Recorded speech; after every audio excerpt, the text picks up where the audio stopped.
বন্ধুরা, আমার নাম উমি। আমি ঢাকা বিশ্ববিদ্যালয়ের অনার্স ফাইনাল ইয়ারের ছাত্রী, বিবিএ ডিপার্টমেন্ট।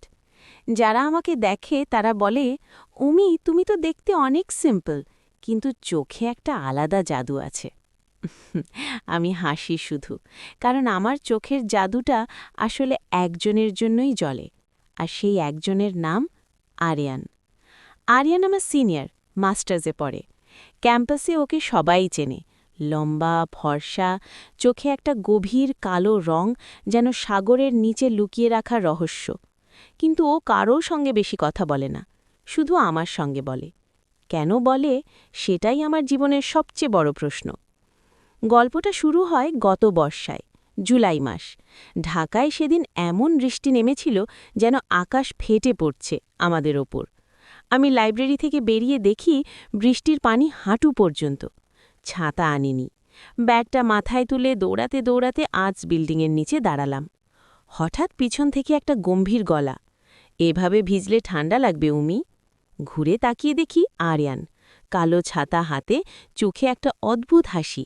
আমি লজ্জায় মাটির সঙ্গে মিশে যেতে চাইলাম, কারণ ও আমার নাম জানে। কিভাবে জানে? "আ, আমি আমি তো ঠিকই আছি সিনিয়র," আমি আমতা আমতা করে বললাম। ঠিক আছে মানে পুরো ভিজে গেছো, চলো আমার ছাতার নিচে আসো। ওর ছাতাটা এত বড় ছিল না, দুজনের কাঁধ লেগে যাচ্ছিল। বৃষ্টির শব্দের মাঝে আমার হৃৎস্পন্দন এত জোরে বাজছিল যে ভাবলাম ও শুনতে পাবে। ও আমাকে হলের গেট পর্যন্ত পৌঁছে দিয়ে বলল, কাল থেকে ছাতা নিয়ে আসবে, না হলে আমাকে আবার ভিজতে হবে। আমি হাসলাম, ও হাসল, আর সেই হাসিটাই আমার জীবন বদলে দিল। তারপর থেকে প্রতিদিন ও আমার সঙ্গে দেখা করত, কখনো লাইব্রেরির সামনে, কখনো ক্যান্টিনে, কখনো টিএসসির সিঁড়িতে। কিন্তু কখনো সরাসরি বলতো না যে ও আমার সঙ্গে দেখা করতে এসেছে। শুধু বলতো, আজকে তোমাকে না দেখলে আমার দিনটা অচল লাগে। আমি লজ্জায় লাল হয়ে যেতাম, কিন্তু আমার বান্ধবীরা বলতো, উমি, আরিয়ান ভাইয়ের চোখে যা দেখছি ওটা শুধু ভালোবাসা না, ওটা পাগলামি। আমি হাসতাম, কিন্তু রাতে ঘুম আসত না। ওর চোখের দৃষ্টি মনে পড়ত, যেন আমাকে গিলে খেতে চায়, যেন আমি ওর না হলে ও বাঁচবে না। একদিন সন্ধ্যায় ও আমাকে ফোন করল, উমি, আজ রাতে একটু বেরোতে পারবে? কোথায়? আমিন ঝিলের পাশে, আমার একটা জরুরি কথা আছে। আমি গেলাম। রাত 8:30। ঝিলের পাশে একটা বেঞ্চেও বসেছিল। চারদিক অন্ধকার, শুধু রাস্তার আলোর একটা হলদে আলো পড়ছিল ওর মুখে। আমাকে দেখেও উঠে দাঁড়াল, হাতে একটা লাল গোলাপ। উমি, আমি আর লুকোতে পারছি না। আমার বুক ধরাস ধরাস করছিল। কি লুকোচ্ছ সিনিয়র? আমি তোমাকে ভালোবাসি, পাগলের মতো। প্রথম যেদিন তোমাকে ক্যান্টিনে কফি খেতে দেখেছিলাম, সেদিন থেকেই আমি শেষ। তুমি আমার না হলে আমি মরে যাব উমি। আমার চোখে পানি এসে গেল। আমি কিছু বলতে পারলাম না। ও আমার হাত ধরল। ওর হাত ঠান্ডা ছিল, কিন্তু আঙুলগুলো কাঁপছিল। বলো উমি, তুমিও আমাকে একটু হলেও। আমি মাথা নেড়েছিলাম, হ্যাঁ। ও আমাকে জড়িয়ে ধরল, এত জোরে যে আমার শ্বাস বন্ধ হয়ে আসছিল। ওর বুকের ধুকপুক আমার কানে বাজছিল। ও আমার কানের কাছে ফিসফিস করে বলল, তুমি এখন থেকে শুধু আমার। কেউ তোমাকে ছুতে পারবে না। কেউ তোমার দিকে তাকালেও আমি তার চোখ তুলে নেব। আমি হাসলাম, ভাবলাম এটা তো রোম্যান্টিক কথা। কিন্তু ওর গলায় একটা আলাদা ধার ছিল, যেন সত্যি সত্যি বলছে। সেই রাতেই ও আমাকে প্রথম চুমু খেল, ঝিলের পাশে, অন্ধকারে। বৃষ্টি আবার শুরু হয়েছিল। আমার ঠোঁটে ওর ঠোঁট এত গরম ছিল যে আমি কাঁপছিলাম। ও আমার কোমর জড়িয়ে ধরে আরও কাছে টানল। আমার শরীরে একটা অদ্ভুত শিহরণ দৌড়ে গেল। আমি চোখ বন্ধ করলাম। ওর হাত আমার পিঠে, চুলে, গলায়, যেন আমাকে পুরোপুরি নিজের করে নিচ্ছে। সেই রাতে আমরা অনেকক্ষণ ছিলাম। ও আমাকে বারবার বলছিল, তুমি আমার জন্য জন্মেছ উমি, আমি তোমাকে কাউকে দেব না। আমি শুধু হাসছিলাম, কিন্তু আমার মনের এক কোণে একটা ছোট্ট ভয় জেগেছিল।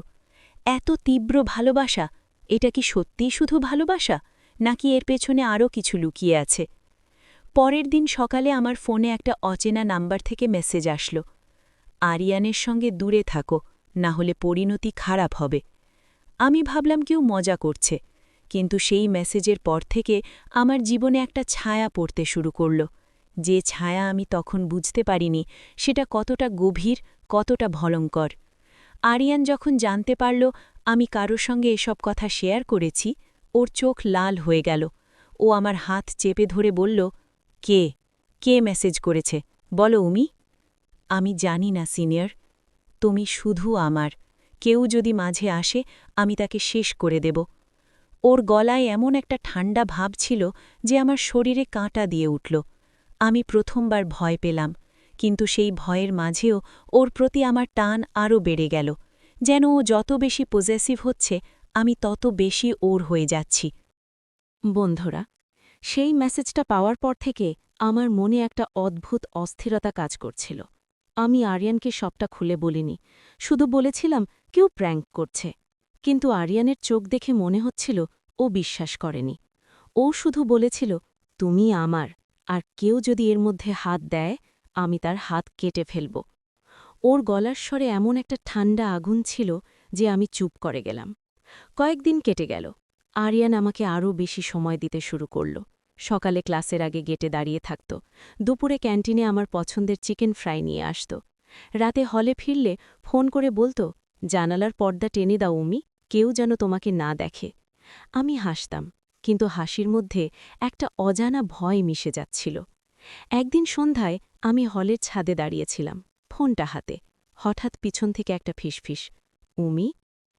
আমি চমকে ঘুরলাম, কেউ নেই, শুধু বাতাস আর অন্ধকার। আমার গায়ে কাঁটা দিয়ে উঠল। আমি দৌড়ে রুমে চলে এলাম। রাত 12টার দিকে আবার একটা মেসেজ, একই অচেনা নাম্বার। আরিয়ানকে জিজ্ঞেস করো 3 বছর আগে রাতে কি হয়েছিল। তুমি জানো না উমি, তুমি তার অন্ধকারের অংশ হয়ে যাচ্ছ। আমার হাত পা ঠান্ডা হয়ে গেল। 3 বছর আগে কি হয়েছিল? আমি তো তখন এই ক্যাম্পাসেই ছিলাম না, আমি কলেজে পড়তাম চট্টগ্রামে। আরিয়ানের তখন কি হয়েছিল? পরের দিন আমি আরিয়ানকে জিজ্ঞেস করলাম, সিনিয়র, 3 বছর আগে তোমার কিছু হয়েছিল? ওর মুখটা হঠাৎ পাথরের মতো শক্ত হয়ে গেল, চোখ দুটো সরু হয়ে এলো। কে বলল তোমাকে? এমনি শুনলাম। ও আমার হাত চেপে ধরল, এত জোরে যে লাল হয়ে গেল। যে বলেছে তার নাম বলো। আরিয়ান, তুমি ব্যথা দিচ্ছ। ও হঠাৎ হাত ছেড়ে দিল, তারপর আমাকে জড়িয়ে ধরে ফিসফিস করল, সরি বেবি, কিন্তু কিছু কথা ভুলে যাওয়াই ভালো। আমি তোমাকে কখনো কষ্ট দিতে দেব না। কিন্তু সেই রাতেই আমার জীবনে আর একটা ঝড় এলো। আমার রুমমেট রিয়া ফোনে কাঁদছিল। উমি, তুই কি আরিয়ান ভাইয়ের সঙ্গে আছিস? হ্যাঁ, কেন? তোর জন্য একটা ছবি পাঠালাম, দেখ। ছবিটা দেখে আমার রক্ত জমে গেল। একটা মেয়ে, রক্তাক্ত, হাসপাতালের বেডে, চোখ দুটো বন্ধ, আর পাশে দাঁড়িয়ে আরিয়ান, হাতে ছবির মেয়েটার মাথায়। ক্যাপশন, 3 বছর আগে, আরিয়ানের প্রথম ভালোবাসা, নাম ছিল নিশাত। আমি আর কিছু ভাবতে পারলাম না, হাত পা কাঁপছিল। আমি আরিয়ানকে ফোন করলাম, ও ধরিল না। রাত 2টা পর্যন্ত আমি জেগে রইলাম। সকালে আরিয়ান আমার হলের গেটে দাঁড়িয়েছিল, চোখ লাল, যেন সারা রাত ঘুমায়নি। আমাকে দেখে এগিয়ে এলো। উমি, তুমি কাঁদছ কেন? আমি ছবিটা দেখালাম। এটা কে? ওর মুখ ফ্যাকাশে হয়ে গেল, তারপর হঠাৎ হাঁটু গেড়ে বসে পড়ল আমার পায়ের কাছে। উমি, আমি সব বলবো, কিন্তু তুমি আমাকে ছেড়ে যেও না, প্লিজ। ওর গলা কাঁপছিল। আমি প্রথমবার ওকে এমন ভেঙে পড়তে দেখলাম। নিশাত আমার প্রথম গার্লফ্রেন্ড ছিল, 3 বছর আগে। ও আমাকে ছেড়ে চলে যাচ্ছিল, আমি ওকে আটকাতে গিয়েছিলাম। ও দৌড়ে রাস্তা পার হচ্ছিল, একটা ট্রাক, ওর গলা ভেঙে গেল। ও মারা যায়নি, কোমায় চলে গিয়েছিল, 6 মাস পর মারা যায়। আমি পাগল হয়ে গিয়েছিলাম, তখন থেকে আমি কারো কাছে যাইনি, তুমি আসার আগ পর্যন্ত। আমি কিছু বলতে পারলাম না, শুধু ওকে জড়িয়ে ধরলাম। ও আমার কাঁধে মুখ গুজে কাঁদছিল। পুরুষ মানুষ এভাবে কাঁদতে দেখিনি কখনো। কিন্তু সেই দিন বিকেলেই আরেকটা ঘটনা ঘটল। আমি ক্যান্টিনে বসেছিলাম, হঠাৎ একটা মেয়ে এসে আমার সামনে দাঁড়াল, লম্বা ফর্সা, চোখে একটা অদ্ভুত শূন্যতা। তুমি উমি? হ্যাঁ, আমি নিশাতের বোন, নীলাঞ্জনা। আমার শরীর শিউরে উঠল। আমার দিদি মরেনি উমি, ও বেঁচে আছে, কোমায়। আর আরিয়ান, ও প্রতি মাসে হাসপাতালে যায়, ও দিদিকে এখনও ভালোবাসে। তুমি শুধু ওর শূন্যতা পূরণ করছ, একদিনও তোমাকেও ছেড়ে চলে যাবে। আমি কথা বলতে পারলাম না। নীলাঞ্জনা আমার হাতে একটা কাগজ গুজে দিয়ে চলে গেল। কাগজে লেখা ছিল একটা হাসপাতালের ঠিকানা আর একটা তারিখ, গত মাসের।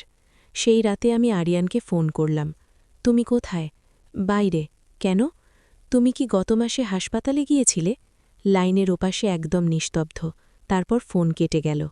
রাত 10টায় আরিয়ান আমার হলের সামনে এলো, চোখে পাগলামি। উমি, তুমি কি করে জানলে? আমি জানি তুমি এখনও নিশাদকে ভালোবাসো। ও হঠাৎ আমার হাত ধরে টানল। চলো, আমি তোমাকে সব দেখাব। ও আমাকে নিয়ে গেল সেই হাসপাতালে। রাত তখন 11টা। ও আমাকে নিয়ে একটা ওয়ার্ডে ঢুকল। একটা বেডে শুয়ে আছে একটা মেয়ে, শুকিয়ে যাওয়া শরীর, চোখ বন্ধ, মুখে অক্সিজেন মাস্ক। আরিয়ান ওর পাশে বসল, হাতটা ধরল। নিশাত, দেখো, আমি উমিকে নিয়ে এসেছি। ও আমার বর্তমান, তুমি আমার অতীত, কিন্তু আমি তোমাকে ভুলতে পারিনি।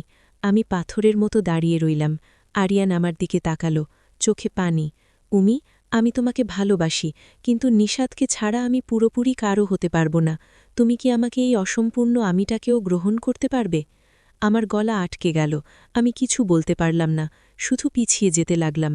আরিয়ান আমার হাত ধরতে এলো। উমি, যেও না, প্লিজ। কিন্তু আমি দৌড়ে বেরিয়ে গেলাম। হাসপাতালের বাইরে এসে কাঁদতে লাগলাম।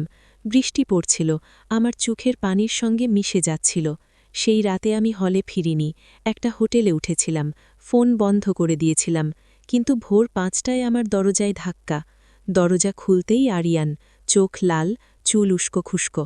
উমি, তুমি আমাকে ছেড়ে যেতে পারবে না, আমি তোমাকে যেতে দেব না। ও আমাকে জড়িয়ে ধরল, এত জোরে যে আমার হাড় ভাঙার শব্দ হচ্ছিল। তুমি শুধু আমার, নিশা তো আমার, তুমি দুজনেই আমার, আমি কাউকে ছেড়ে যাব না। আমি ভয়ে কাঁপছিলাম, কিন্তু ওর বুকের মধ্যে আমার শরীর নিজে থেকে গলে যাচ্ছিল, যেন আমি ওর পাগলামির মধ্যেও আটকে যাচ্ছি।